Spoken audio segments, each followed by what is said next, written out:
орнында болу керек. Өз орнында. Қай жерде? Келін болу керек. Ененің орны қайда? Ене болу керек. Ене ең бірінші келінге қарамау керек. Ене бірінші балаға қарау керек.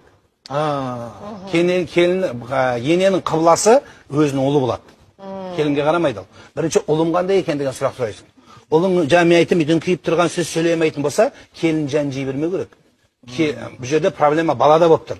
Сонда бұны бақытты бол айналайын деп, сол қосағымен қосағар деп, ары қарай шығарып қой керек. Жоқ, бізде анау қызымдай көрем, мен қызыңдай көрмейсің. Қыздай болу дұрыс емес ол. Ол айдалада біреудің қызы. Ол готов болып пешатталып, уже қалыбы құйылып сіздің үйіңізге келген адам. Енді оны ары қарай келінді не істейді?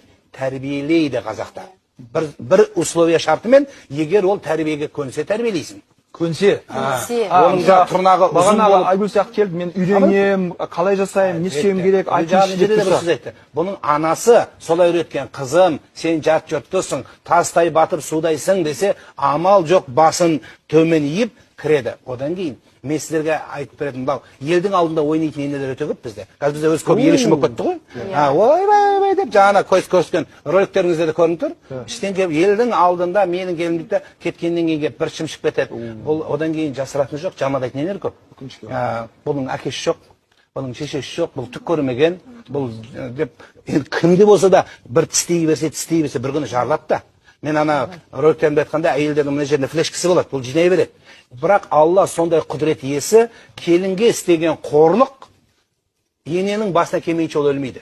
Мұнан айтыңызшы, Нұрлан аға. Қазір осы сөзін аяқтайыншы. Мына өз ақыр бәрі естіп отқанымызды. Қайната, ене, біреуге істеген қорлық, ол басқа біреу. Халыққа істеген, елге істеген, көршіге істеген. Бірақ үйдегі келінге, күйеу балаға істеген қорлық алдыңа келмейінше, Құдай өміріңді сондай ұзын қылып береді, сол келінге сүмірейіп, күнің қарап, сол астындағы не қызың, не балаң астыңды тазаламағанда, сол келінге сүмірейіп күнің қарап өтеді сенің. Сондықтан біреудің ақысына кірмеңіздер. Ол да біреудің баласы. Бірақ келіннің де келіні бар. Бұл жерде тағы да айтып көру, келіндерді ұшырып космосқа ұшырып жібермейміз оны. Келіннің қазақтың ұлттық өзінің коды бар. Ол жерде келіндің өзінің орны бар. Келін деген жаңа айналып кетейін сәлем салып жатыр. Міне осындай адал, пейілді, ақ ниетті келінді аяққа таптағанда ғана күнә болады. Тамаша айтылды, иә.